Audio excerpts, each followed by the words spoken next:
Salut à tous, ravi de retrouver sur canalturf.com pour évoquer le programme de ce mercredi 31 mars. Nous allons évoquer notamment la deuxième étape du Grand National du Trot, un circuit toujours très prisé, toujours très suivi, qui aura pour cadre l'hippodrome de Marseille-Borelli. Nous évoquerons donc cette réunion phocéenne. Ensuite, j'aurai des infos en réunion 2 à Strasbourg, où j'ai pu m'entretenir notamment avec Yvonne Volmer, qui aura plusieurs partants, et ce avec des ambitions. J'aurai aussi des infos en réunion 3 à Reims, où là j'ai pu contacter Jérôme Blavette, qui aura deux partants ambitieux. On commence par le quintet, deuxième étape du GNT, Borelli, 31 mars. Le 11, décoloration mérite crédit. C'est une jument qui a fait sensation tout au long de l'hiver. Elle s'est permis le Lix de signer 5 succès de novembre à mi-février. Elle a également participé au Prix de Paris. Ici, elle effectue le déplacement en terre phocéenne à Marseille-Borelli avec de très sérieuses prétentions. Elle a parfaitement les moyens de s'imposer. Le 11, décoloration. Je lui poserai le numéro 4, Elliott Dambry, qui n'a jamais terminé plus loin que 4e lors de ses 4 derniers parcours. Il compte également 4 places en 6 quintés courus. On garde également en bon rang le numéro 5 dans cette épreuve. C'est Gamble River, un cheval qui par le passé a couru groupe 1. Il a également fait l'arrivée de groupe 2 et s'est classé 4e dernièrement du prix Octave Douanel, un groupe 2 disputé à Vincennes. Ici, sa chance est prépondérante. Le 5 Gamble River. Le 1 Firello est le moins riche du lot, mais certainement pas le moins doué. Il a couru 5 quintés, et en 5 quintés courus, il s'est classé à 2 ou 3 reprises parmi les 5 premiers. Le numéro 6, Général du Parc, est un cheval qui, par le passé, à l'âge de 3 ans, avait remporté une épreuve de groupe 2, le prix Paul Viel. C'est un cheval de qualité. Depuis, il a pris une 5e place honorable et encourageante à Caen. À mon avis, ici, il a les moyens de terminer dans le quintet gagnant. Pour les combinaisons élargies, on peut penser au numéro 3 dans cette épreuve, Caviar du Vivier, qui reste sur 2 podiums, dont un obtenu dernièrement sur l'hippodrome de Laval dans un quintet. Le numéro 7 également, attention, c'est Dextas Montaval, c'est un bel outsider. Elle a pris des places dans des lots corrects cet hiver à Vincennes. Mieux vaut donc s'en méfier. Attention également au numéro 13, Black d'Argenc.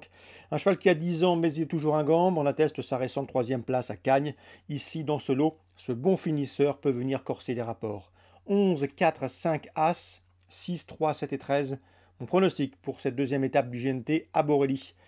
Dans la suite de la réunion, dans la deuxième notamment, sachez qu'Edouard Coumard-Meunier m'avait dit du bien du 206 El Valoroso. Ça a toujours été un bon cheval qui n'a pas été épargné par les ennuis de santé, mais le cheval est en retard de gain. Il retrouve progressivement ses meilleures sensations et à mon avis ici, il devrait jouer la victoire. Le lot est temps largement dans ses cordes avec lui. C'est surtout une affaire de rythme et de conditions, mais en classe pure, il n'a rien à envier à ses rivaux du jour. Le 206 El Valoroso. On lui posera bien sûr le 11 Célia de Feugère, confirmée, régulière et efficace à ce niveau, c'est-à-dire dans les courses pour drivers amateurs. 206-211. Édouard Coubard-Meunier aime bien également le 304 Indeskaya Wind Bird, qui a gagné dernièrement à Cagnes-sur-Mer. C'est une pouliche de qualité qui va bien vieillir, il la préserve, il l'a toujours estimée. Elle a les moyens ici de terminer une nouvelle fois sur le podium. On lui posera numéro 6, c'est Ibiza Evening qui est invaincu en 2 courses courues. On passe à la 5e. Ici, dans la 5e, le 502 Fakir du Ranch mérite crédit. Le lot dans ses cordes, il affronte ses aînés avec une belle chance de succès.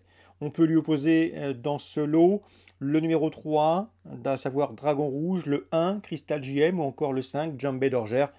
3 chevaux en forme, réguliers et comme lui, ayant l'avantage de partir en première ligne derrière les ailes de l'autostart. Donc le 2, Fakir du Ranch, le 3, Dragon Rouge, le 1, Crystal JM et un peu plus loin, Djembé d'Orgère également. On passe à la 6e, le 608, c'est 55 Bond, mérite crédit, il collectionne les bons résultats sous la selle depuis plusieurs semaines. Rien ne s'oppose à une confirmation de sa part, c'est un bon cheval. Autre montée. Le danger pourrait venir pour lui des compagnons d'entraînement, le 10 Dolce Leban et le numéro 5 Forjan, présenté par Yannick Anabriand. Ils font le retour autre montée avec des ambitions. 608, 10 et 5. La 8e, le 802 Gun Flash visera et peut logiquement viser une 3e victoire consécutive à la clé. On lui posera dans cette épreuve le 6, à savoir Guevara Dupont, qui a brillé dans des lots de bonne facture dans l'ouest du pays et en région parisienne. 802, 806. Concernant Strasbourg, réunion 2, Patrice Quinton, pas négatif avec le 104 Dorémy, qui a priori à sa place dans les 3 premiers. On lui posera le rentrant, le 107 Hard Cross, capable de bien faire d'entrée de jeu. 104, 107. Concernant Yvonne Volmer, elle est confiante, elle a 205 en dansant. La jument a du travail. Elle effectue une rentrée, mais se présentera prête pour cette reprise de contact avec la compétition. Il est assez confiant. Et à mon avis, dans ce lot, c'est une première chance, le 205 en dansant. Elle présente également le 601 Rouge Désir. Il a 9 ans, mais lui aussi a du travail. Ces deux-là, le 205 et le 601, sont les deux meilleures chances d'Yvonne Volmer pour cette réunion strasbourgeoise. Sachez-le. Dans la sixième, on peut lui opposer au 601, bien sûr, le 605 Iskandar. Il est présenté par Michael Serror et il sera piloté par Pierre-Charles Boudot. Ce sera l'unique monte de Pierre-Charles Boudot pour cette réunion strasbourgeoise. Il faut le savoir, il se déplace pour son beau-frère, sans doute avec des ambitions. 601, 605. Reims, Réunion 3, je vous parlais de Jérôme Blavette, il est confiant avec le 106. Hello Darling, qui est la pointure de course comme celle-ci. Le problème avec lui, c'est le départ, il est assez lent dans sa mise en jambe, mais en valeur pure, il peut parfaitement jouer les premiers rôles dans ce lot. Même topo pour le 313, Global Empire, qui vaut un lot de ce genre sans trop de soucis. Lui, il est délicat au moment de la volte, il est mieux départ auto-start, mais le cheval, s'il s'élance sur la bonne jambe, a lui aussi les moyens de se mettre en évidence. Donc Jérôme Blavette, deux chevaux qui ont des premières chances, si le départ se passe bien, c'est le 106 et le 313. Sachez également que dans la sixième, nous avons la présence de Flirtini, le 606. Luc Rollens m'en est du bien, c'est un bon cheval. D'après lui, ce cheval est en net retard de gain. S'il est sage, il peut parfaitement fournir le lauréat de cette sixième course rémoise, le 606 Flirtini. Voilà sur ce qu'on pouvait dire sur cette réunion du mercredi 31 mars. Bon jeu à tous, rendez-vous demain pour une nouvelle émission.